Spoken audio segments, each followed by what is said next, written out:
Hello hello, ആരാ വിളിച്ചത്? Ring ചെയ്ത പോലെ തോന്നി, എടുത്തപ്പോ ഡെഡായി. നമ്മുടെ ടെലിഫോൺ നാറികളും.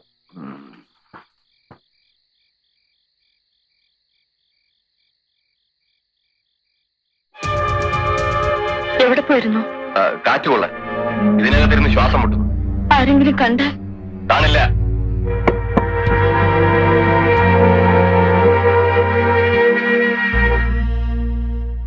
നിങ്ങൾ കൊണ്ടുവന്ന 50,000 കൊണ്ട് എന്റെ കാര്യം നടക്കില്ല. ചുരുങ്ങിയ 4 ലക്ഷം രൂപയെങ്കിലും വേണം. ജയ, ഞാൻ പറയുന്നൊന്ന് കേൾക്കൂ. യെസ്, ഞാനാ സത്യരാജ്. നീ എവിടെ വിളിക്കുന്നത്? നിങ്ങൾ എന്നെ കൊണ്ട് പൂട്ടിയിട്ട ഇല്ലെന്ന് തന്നെ. ഇവിടേക്ക് ടെലിഫോൺ അപ്ലൈ ചെയ്ത് വാങ്ങിക്കാൻ പ്രയാസമാണെന്നല്ലേ പറഞ്ഞത്? അത് ഞാൻ തന്നെ സംഘടിപ്പിച്ചു. എങ്ങനെ? ഞാൻ വിശ്വസിക്കില്ല. മിസ്റ്റർ, നിങ്ങളൊരു ക്രിമിനൽ ലോയർ ആണെങ്കിൽ ഞാനൊരു പക്ക ക്രിമിനലാ. എന്റെ ബുദ്ധിയെ നിങ്ങൾ അളക്കരുത്. അതുകൊണ്ടാണല്ലോ ജനം എന്നെ ആരാധിക്കുന്നത്. അതിരിക്കട്ടെ, എന്റെ കാര്യം എന്തായി? ഇവിടെ ഇങ്ങനെ കൊണ്ടുവന്ന് കുടിയിരുത്തിയതുകൊണ്ടായില്ലല്ലോ. ഉടനെ എല്ലാം ശരിപ്പെടും. ഞാൻ ഏറ്റുന്നേ. ശരി. ജയൻ, ആ എസ്റ്റേറ്റ് കണ്ടപ്പോ നിങ്ങൾ തന്നെയല്ലേ പറഞ്ഞത് വാങ്ങിക്കാൻ? അത് വിശ്വസിച്ച് ഞാൻ അവർക്ക് വാക്ക് കൊടുത്തു. അന്ന് ചാക്കോച്ച മുതലാളിയെ വെടിവെച്ച് കൊല്ലുമെന്ന് ആരെങ്കിലും കരുതിയോ? എന്റെ കാശ് അങ്ങേരുടെ കൈ പെട്ടുപോയി. ആ പാലത്തിന്റെ പണിയിലും വന്നു നഷ്ടം. എനിക്കൊന്നും കേൾക്കണ്ട. നിങ്ങൾക്ക് പണം തരാൻ നോക്കുവോ? അത് പറ. ഈ നിലയിൽ ലക്ഷങ്ങൾ തരാൻ എന്റെ കയ്യിലില്ല. 50,000 എനിക്ക് വേണ്ട.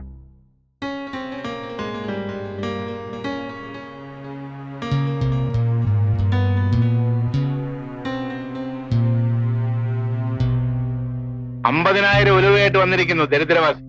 ഞാനൊരു പിച്ചക്കാരനാണെന്ന് കരുതിയോ നിന്റെ തന്ത? യോഗ്യനാണെന്ന് ധരിച്ചതാ തെറ്റിയത്. എന്താ നീ പറഞ്ഞത്? അല്ലെങ്കിൽ അത്രയേറെ സ്ത്രീധനം തന്നെ നിങ്ങളുടെ കൂടെ ഇറക്കി വിടില്ലായിരുന്നു. പിന്നെയും കാറിനും എസ്റ്റേറ്റിനും വേറെ എത്ര ആവശ്യം പറഞ്ഞ് നിങ്ങൾ വാങ്ങിച്ചു? ഇപ്പോഴും ചോദിക്കുന്നത് ലക്ഷങ്ങളല്ലേ?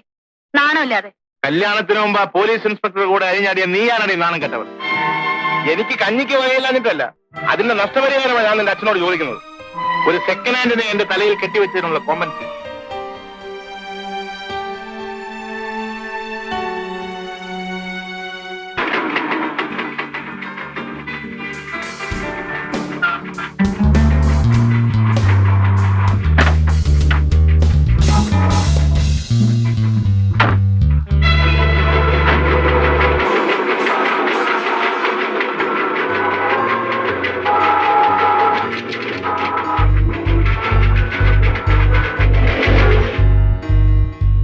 മകന്റെ ഗേൾ ഫ്രണ്ട് ആരാണെന്നറിയും? ഗീതയില്ലേ? ഞാനും തിരുവനന്തപുരത്ത് കൊണ്ട് കുഴപ്പമായ അവളുടെ അനുജത്തി. ചേച്ചി ജോലി എന്താണെന്ന് അറിയാമല്ലോ. വിൻസെന്റ് മകനൊന്ന് ഉപദേശിക്കണം. ഈ പോക്ക് നന്നല്ല.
എന്താടാ ഇതിനകത്ത്? എവിടെ നിന്ന് കൊണ്ടുവരുന്നു? കൊച്ചി ആർക്കാണ് കൊണ്ടുവന്നേ? അറിയില്ല സാർ. അറിയില്ലേ? സാർ വണ്ടി ഇവിടെ എത്തിയ ഈ നമ്പർ വിളിക്കാനാണ് സാർ പറഞ്ഞത്. 74584 ഇവിടുത്തെ ഫോൺ നമ്പറാണോ? അതെ. എനിക്ക് വീടൊന്ന് പരിശോധിക്കണം. സെർച്ച് വാറന്റ് ഉണ്ട്. അത് ഐ എം സോറി, എന്റെ ഡ്യൂട്ടിയാണ്.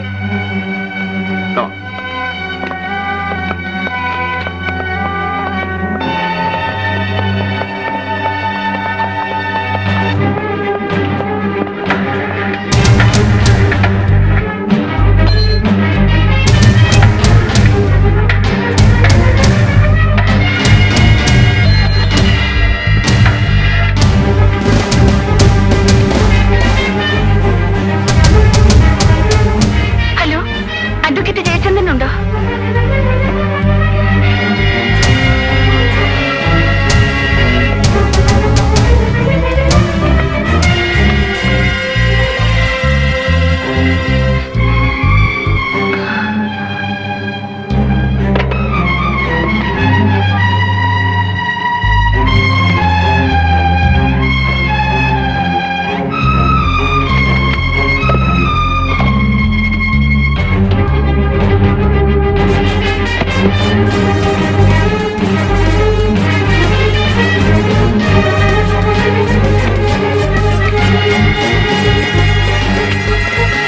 ഏതാണ്ട് 2.5 കോടി രൂപയുടെ സിമന്റ് ഇറക്കുമതി ചെയ്തതായിട്ട് ഈ ഫയലിൽ കാണുന്നുണ്ട്.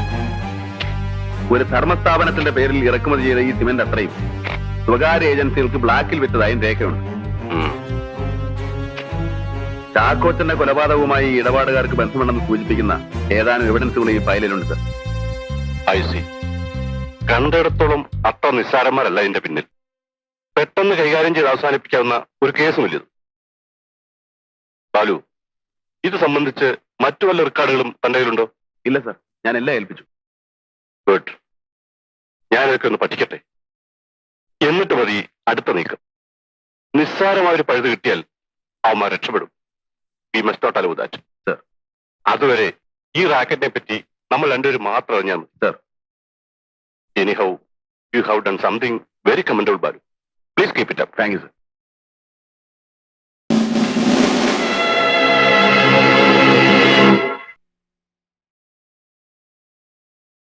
വക്കീലിന്റെ വീട്ടിൽ റെയ്ഡ് നടന്ന വിവരം വിൻസെന്റ് വിളിച്ച് പറയുമ്പോൾ ഞാൻ സ്ഥലത്തുണ്ടായി. ഇല്ലായിരുന്നെങ്കിലോ? Balaram is a daredevil. മുൻപും പിൻപും നോക്കാത്ത പ്രകൃതമാണ് മനുഷ്യൻ. കമ്പനി റെക്കോർഡ്സിനെ ഏൽപ്പിക്കാൻ പറഞ്ഞപ്പോൾ നമ്മുടെ ഭാഗത്ത് നേരെ കൊണ്ടു തന്നു. ഇനിയെങ്കിലും ഇത് ഭദ്രമായിട്ട് സൂക്ഷിച്ചു വെക്കും. ഇയാളുടെ കാര്യപ്രാപ്തി വിൻസെന്റിന് ചന്ദ്രാദിക്കും ബോധ്യമായില്ല. അല്ല, അത് കുമാർ സാർ പറയുന്നത് പോലെ ഞാൻ അടക്കട വക്കീല്. കോടിക്കണക്കിന് രൂപയുടെ തിരിമറിയ അതിൽ ഉയരി പണയം വെച്ച മറ്റുള്ളവർ പലതും മറക്കുന്നത്. കൂട്ടത്തിൽ 5-6 ലക്ഷം കടലാസ് ഒതുക്കി വെക്കാൻ പ്രാണിയില്ലാത്ത ഇയാളുടെ ന്യായപ്രസംഗമൊന്നും കേൾക്കണ്ട.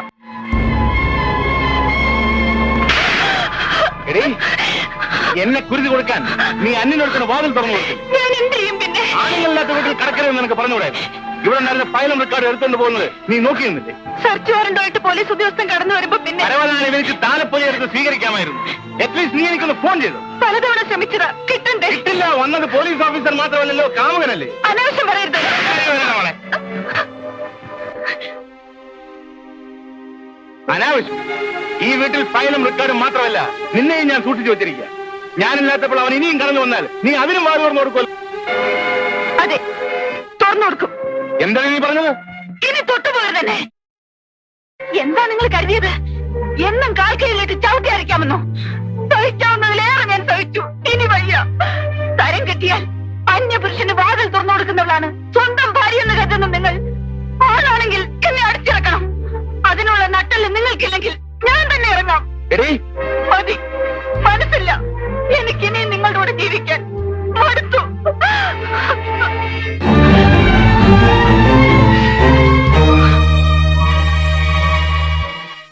Hello, is it Hong Kong 6261-657? I M Sathyaraj here. 2 ദിവസമായി ട്രൈ ചെയ്യുന്നു. 10 ദിവസത്തിനായി ഞാൻ പുറപ്പെടും. സിലോൺ വരെ കപ്പലില്ല, അവിടുന്ന് ഫ്ലൈറ്റിൽ. വേണ്ട ഏർപ്പാടുകൾ ഇവർ ചെയ്തിട്ടുണ്ട്. കൊളംബോ അക്കൗണ്ടിലേക്ക് $10,000 ഉടനെ ട്രാൻസ്ഫർ ചെയ്യണം. ബാക്കിയൊക്കെ ഞാനവിടെ വന്നിട്ട്. Okay, all right.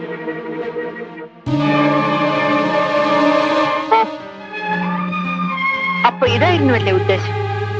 രക്ഷപ്പെടുന്നത് വരെ സുരക്ഷിതമായൊരു താവളം, ഈ വീട് ഒരു മറ. അതെ, അല്ലാതെ എന്താ കരുതിയത്? കാലാകാലം നിങ്ങളുടെ ഉപ്പും ചോറും നിങ്ങളുടെ കൂടണമെന്ന്. ദേ നോക്ക്, ചെയ്യാൻ കഴിയുമെന്ന് പരിപൂർണ വിശ്വാസമുള്ള കാര്യങ്ങളെ സത്യരായ ഏറ്റെടുക്കാറുണ്ട്. നിങ്ങൾ ആവശ്യപ്പെട്ട് നടക്കാം. ഇവിടുന്ന് പോകുന്നതിന് മുമ്പ് തന്നെ ഞാനത് ചെയ്തിരിക്കും. അതിൽ ഓർമ്മപ്പെടുത്തലിന്റെ ആവശ്യമില്ല. ഈ സംശയം I just don't like it.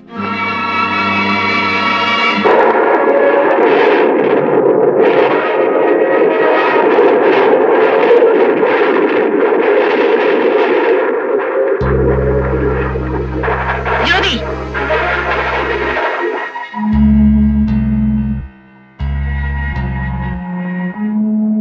ഇയാൾക്ക് എന്താ ഇവിടെ കാര്യം? ഇതിവിടെ ആര് കൊണ്ടുവന്നു? ബെന്നി. എടുത്തോണ്ട് പോടോ. കൊണ്ടുപോകാനല്ല, ഞാനിത് ജ്യോതിക്ക് പ്രസന്റേഷനായി കൊടുത്തതാ. Trend presentation? ചേച്ചി, ബെന്നി അവമാനിക്കരുത്. ഞാൻ വിളിച്ചിട്ട് എന്റെ ഗസ്റ്റ് ആയിട്ടാ ബെന്നി വന്നിരിക്കുന്നത്. ആണോ? എങ്കിലും ഉപചരിക്കണമല്ലോ. അത് ഞാനാണോ? ഞാനല്ലേ ഗൃഹനാഥ. നീ അകത്ത് പോ. ജ്യോതി, നിന്നോട് അകത്ത് പോകാനാ പറഞ്ഞത്. എനിക്ക് ഇയാളോട് അല്പം സംസാരിക്കാനുണ്ട്.